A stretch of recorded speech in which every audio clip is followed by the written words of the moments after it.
Okay, so I'm Jon Greenwald. I'm the co-founder and CEO of Caira Surgical, and we are looking to invent the future of orthopedic surgery. So I've been in medtech, orthopedics more specifically, for about 25 years, and there's a couple of things I could share with you. The first is that half of us in this audience are going to, at some point in our lifetimes, develop knee osteoarthritis. And for women, there's a 50% higher likelihood of knee osteoarthritis than for men. So in the US, the knee replacements have been growing significantly at a 6.5% compound annual growth rate. So here in 2023, there's over 1 million total knee replacements done in the United States. And by 2030, that number is expected to grow to 3.5 million. So this is a very frequently performed procedure. So over the course of time, there have been incredible technology advancements around orthopedics and around joint replacement specifically. Most of those are aimed at helping a surgeon reproducibly create precise bone cuts, which dictates the position of the implant, which to a very large extent dictates the outcome of that surgery. So in spite of the years of evolution around this technology, surprisingly, only 15% of knee replacement surgeries in the United States utilize any type of advanced technology. And for the most part, that's either robotic assistance or navigation. Why is that? Largely because technologies that exist today impedes adoption. It sets up adoption barriers in its own way. So if you look at the screen now, you can see a contemporary surgical navigation system, and it's made up of several components. The first is a user interface, which sits outside of the sterile field. Oftentimes, a surgeon is asking for the rep to sort of advance the screens or a dedicated technician to do so as well. The second are these fiducials. So the predominant tracking technology in orthopedics is optical tracking. There's also electromagnetic tracking, but the vast majority of tracking is utilizing a 15-year-old technology called optical tracking. Optical tracking requires the use of these fiducials that are held into the bone with bicortical pins. So this is a total knee replacement, and in this instance, there's an extended incision. More often, there are additional incisions outside the surgeon's primary incision.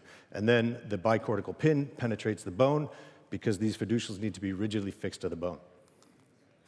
On the top of the screen, you'll see a camera. That is tracking the fiducials in space. The fiducials are attached to anatomy, as you've seen, and also to instruments.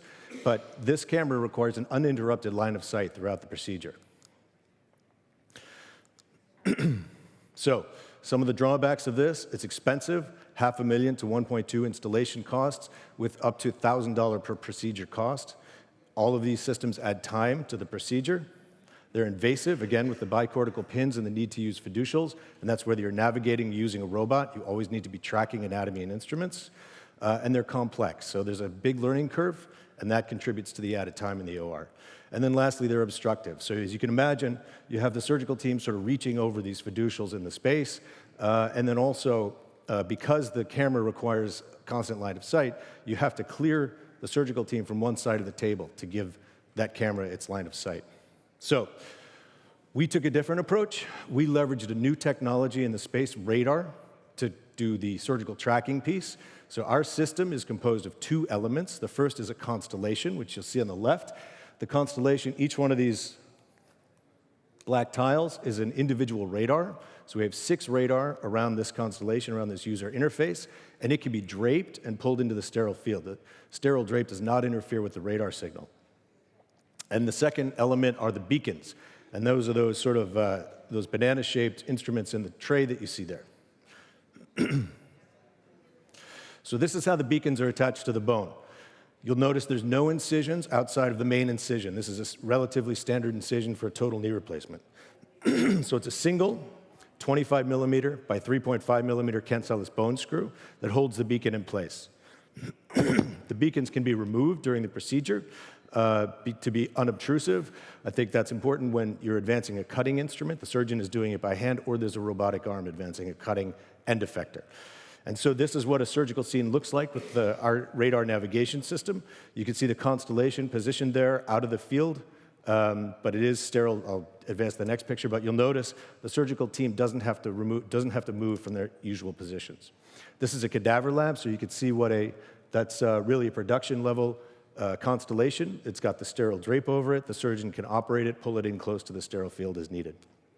And of course, you see two people standing on either side of the table because we've obviated the need for the optical camera. So our system, radar, we're standing on the shoulders of a lot of radar development in automotive over the last 10 to 15 years. So we're able to source consumer components that are manufactured at consumer scale. So we are able to provide a 75% less expensive option. That cost is a huge barrier to entry for these the systems available today. We have a landmark registration technology as well as the radar tracking that enables us to do very quick landmark registration in about 90 seconds, which is dramatically less than landmark registration in orthopedic surgery today. There's no additional incisions or the bicortical pins. It's a simple system, as you saw in the last animation. So learning curve is very quick, and it's unobtrusive. There's no line of sight issues. The beacons can be removed to advanced cutting instruments and get out of the way. So we have a very large market. Our first product is a navigation system for total knee replacement.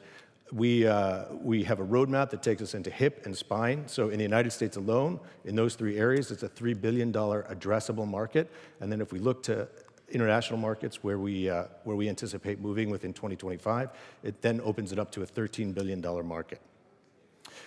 This is a US phenomenon, but CMS allowed reimbursement of knee replacement and hip replacement in outpatient settings.